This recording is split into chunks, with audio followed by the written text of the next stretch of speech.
devastation left after Hurricane Helene shows just how strong storms can get during this time of year. Yeah, this morning on Today in AZ, 12 News meteorologist Ginger Jeffrey spoke to an expert about the factors that cause such powerful storms.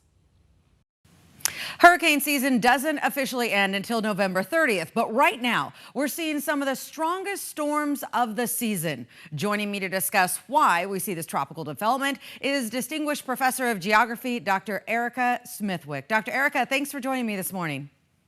Happy to be here. Thank you. All right. Well, Helene, among one of the deadliest storms to hit the mainland and certainly one of the largest. So why do we so often see some of the largest storms so far at the end of the season?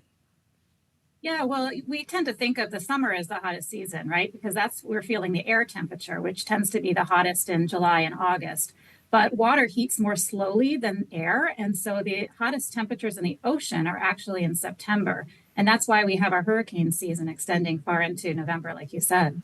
You know, and during the middle of summer, there's so much Saharan dust that was really hampering that hurricane development. So was that normal this year? What we've also been seeing is that there's actually been a decline in the wind shear as well. So we haven't, the wind shear that would normally break down these storms just hasn't been happening. And so that's also contributing to that hurricane development. And, you know, there's two things that we have to be paying attention to. It's the warm waters and it's wind. And if both of those factors are in play, we tend to see storms develop. And this year, the temperature anomaly in the Gulf was about trending 20% higher than normal. And so we're really seeing bathtub-like hot water, and then we're not having that wind shear to stop the storm development. You know, we focus so much on the wind speed of the hurricane. Obviously, that's how they're categorized. But the wind isn't the most dangerous element of a hurricane. Can you talk to me about that?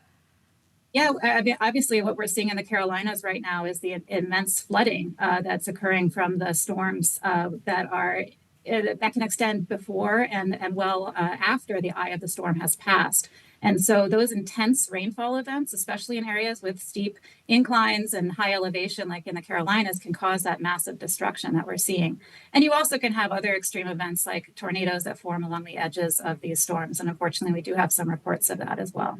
Yeah, you know, the flooding, that nonstop rain in an already saturated area, you know, the devastation has been heartbreaking to watch. But do we see an impact from a storm of this magnitude elsewhere outside of the communities that we're actually seeing the rainfall and the flooding?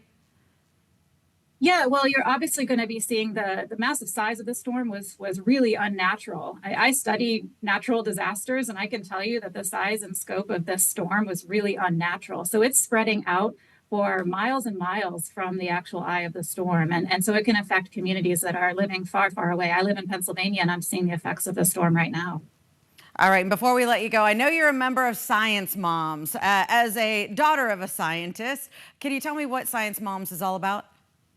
Yeah, well, we're a group of climate scientists who also happen to be moms, and we really feel like there's an opportunity to give information to other moms and help promote a more healthy future for our kids. Listen, we have the opportunity to really address some of these climate challenges, and we want to make sure everybody's equipped with that information. So we're doing our part to get out there and help other people learn more about what they can do to help support climate action in their communities and their homes. All right, Dr. Erica, thank you so much for your time today.